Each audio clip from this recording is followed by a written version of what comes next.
your goal as a firm of accountants, as a firm, is to maximize the lifetime value of your clients. That phrase there is so important. And I don't want you to overlook any of the words in it. The first one is, it's not to give more value, it's to maximize. So give the most value you possibly can. And then the second word in that is for the lifetime value of that client. I know that a lot of accountants or have been kind of trained and shown to think in terms of short term. The way I think of it, when we get a client at my accountancy place, is we are working with that client for the rest of their business life. We don't sign a client up for a year. We don't put them on a year contract. We sign them up to my accountancy place, welcome them into our family, and that is it. They're staying here. Yeah, we send renewals out, but we don't do them annually. We do fee reviews quarterly and every 6 months. We just keep it going. And so we don't believe in that concept of you re-sign the client every year. We focus on maximizing the lifetime value of your clients. And this is a really key concept to get your head around. And one of the things that you absolutely have to get to grips with in order to be able to deliver that value to your clients is we need to be able to sell, because it's in the sale where the value is exchanged. In terms of only when we sell to somebody can we enable ourselves to give value to our clients in order for value in return. So the value we receive as a firm of accountants is cash, which is great and makes us money. We need that to be able to grow and everything else. But the value that we provide to them is the impact that we have on our business. But that can only happen when a sale happens. And this is a real issue. When we're talking about mindset, what I'm going to do now is I'm going to delve into mindset as to why selling is kind of a dirty word for accountants. And I'm going to unpick a lot of your thinking around this. And so this is really valuable stuff. Again, you guys, if you're kind of the business driver or you're the salespeople, whatever, obviously you understand this. But what I want to do is get everybody in your firm thinking about selling. And I'm going to completely twist your thinking about selling in the space of the next 5 to 10 minutes. So really tune into this, take notes, because you can get some real value from this next part here. So if we just think about, the average monthly fee of a client, and we only work on a monthly recurring revenue model. Everything that we do with our clients on a monthly recurring revenue. So our average fee is £400 a month. And if that client on average stays with you for 10 years, then the value to you is £48,000. And so when we see a new client and they turn up at our firm or in the firms that I'm working with, we're not thinking, are we signing this person up for £1,000 or are we signing them up for this? We're thinking this is a £50,000 client walking through the door. So we need to make sure that everything is incredible when they arrive. They will have had videos before they turn up. They will have had text message reminders of the meeting. They will have had a video showing them how to find us. When they turn up, there will be an iPad with a welcome message on the board. Everybody will know who's turning up at our firm that day, and everyone will greet them. And everything will be prepared to sign that client up because we see them as £50,000. If I said to you, you've got £50,000 walking in the door today, what would you do to claim that? The answer is everything. But when we actually analyze and look at what accountants do to kind of secure that, it doesn't kind of match up with the value that you can potentially glean from this relationship and provide in return as well. So it's very important that we understand the lifetime value of your clients when they walk through the door. And the reason why we need to get our heads around selling, and the reason why a lot of firms can end up being frustrated, is that I just printed this off Amazon yesterday. This is their bestseller list. This is not their best books list. These are not the best books available on Amazon. These are not the best authors. These are the best sellers.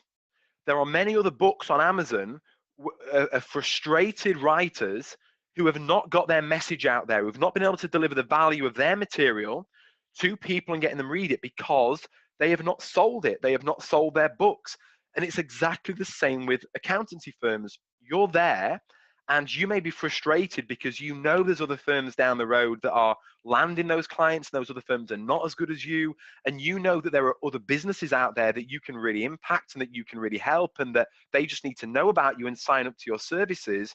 But if you don't sell your service, then no one's ever going to know about it. And so we need to become better at selling and understand selling in the real sense of what the word means if we are to be able to deliver genuine value. Does that make sense, guys? It's making sense. For me, selling is the most valuable skill that you can have in your firm. And I know that people might balk at this one, especially traditional accountants, because like, no, numbers is the most important skill, and P&L and balance sheets and all that, and doing their accounts is the most valuable skill. Yes, that is our valuable skill, but for me, it's not the most valuable skill. The most valuable skill is that we're able to sell prospects the services that they need to start with, and that we sell our existing clients on services that are going to enable us to provide them with even greater around what selling is. Selling is not just selling something for money. Selling can be anything. My kids are great salespeople. Have a look. These are my kids. Can you see them? This is Leo and Scarlett. So my kids are the best salespeople ever, right? Leo will sell me on the fact that they're going to go to bed half an hour later, right? Or they're going to sell me on the fact that he wants a biscuit, and then he's going to try and upsell me on the fact that he wants 2 biscuits. Everybody's always selling. And so selling isn't necessarily a transactional thing. It might be that you need to sell your clients on the fact that they need to get all of their receipts in Receipt Bank so that you can process their accounts much faster. It might be that you need to sell your clients on the fact that they need to reconcile their accounts. It might be that you need to sell your clients on the fact that they need to take on another member of staff or fire some of their staff. There's all sorts of things that we're constantly selling our clients on that's going to help them to move their business forward. It doesn't have to be transactional. And so this is why selling is such a valuable skill for us to learn. And we need to remember this. You're either selling or you're being sold to. You are either selling or you are being sold to. There is always a sale going down. Leo is selling me on the fact that he's going to bed half an hour later, or I'm selling him on the fact that he's going to bed. But either way, a sale is happening. You're selling your client on the fact that they need monthly management accounts so they can make better decisions in their business moving forward, so they can overcome some challenges and anticipate what's ahead, or they're selling you on the fact that that's not important. Either way, a sale is always happening. It's either being made by you or it's being made by them. And if they're the better salespeople than you and your team, then they are not going to get, they're going to deny themselves of the value that they could receive from you, and you are going to deny them of the value that you can provide. Is this making sense, guys? Can you just engage with this one in the chat? Because for me, this is so important. Do you get the importance, the significance of this? This is great. This is good stuff, yeah? I know it's good stuff because I've nicked a lot of it.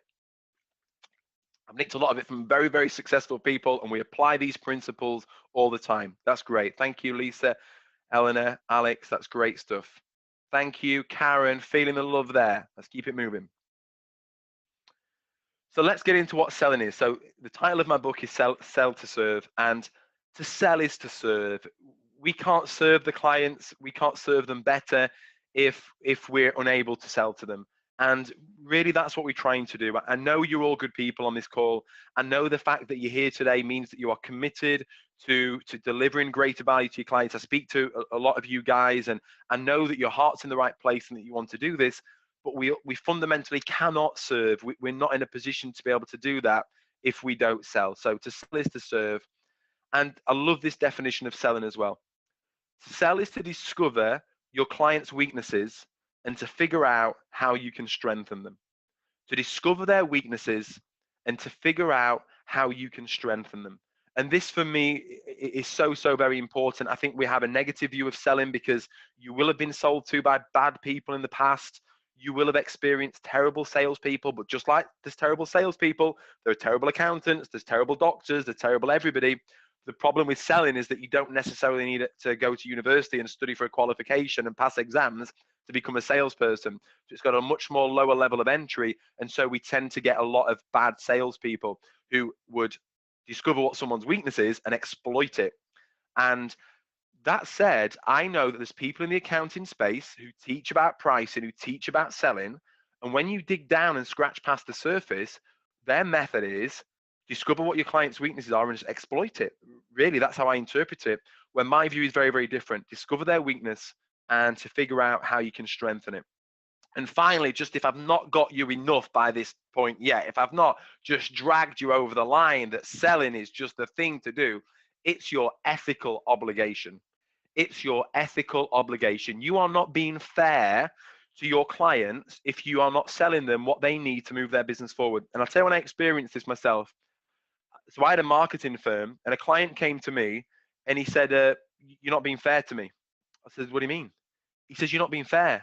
I said, you have to explain. He says, I've spoke to another one of your clients this week and they are getting this level of service from you and that you're selling them this and you're doing that for them and you're doing this. Why aren't you doing that for me? I said, well, I didn't want to kind of push these extra services on you. I didn't, I was grateful for what you've bought off us so far. I didn't want to push these extra things on you. He says, you're being unfair. He says, you're being selfish. He says, you're holding this stuff back from us. If you've got this and you know it can benefit us, it's not for you to decide whether we can afford it or we want to buy it. We need it. I need this stuff. Sell it to me. Give it to me. And so it's at that point that I realized that it is your ethical obligation. You are being unfair if you hold things back from people, and you're being selfish. I'm not saying you are, I'm saying I was, because if you know that you can give that value, then we absolutely need to provide our clients with it. Have I hammered that home enough? We're all on board with selling now, right, guys? Okay. There should be no one in the house who is not fully on board with selling. And this is what I mean about the mindset. I will send you all this video through, guys. Play this to your team. Get all of your team on board with it. And my accountancy place, when I first met them, Paul was the salesperson. Paul is not the only salesperson and doesn't do much selling in my accountancy place anymore.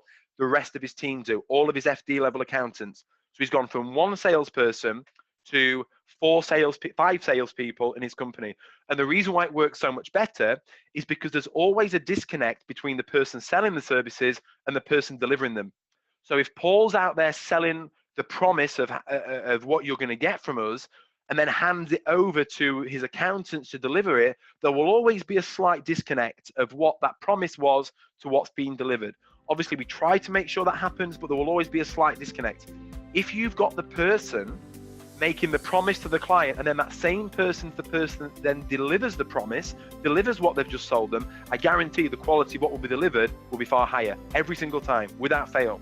And so this is why it's really important to get the rest of your team on board.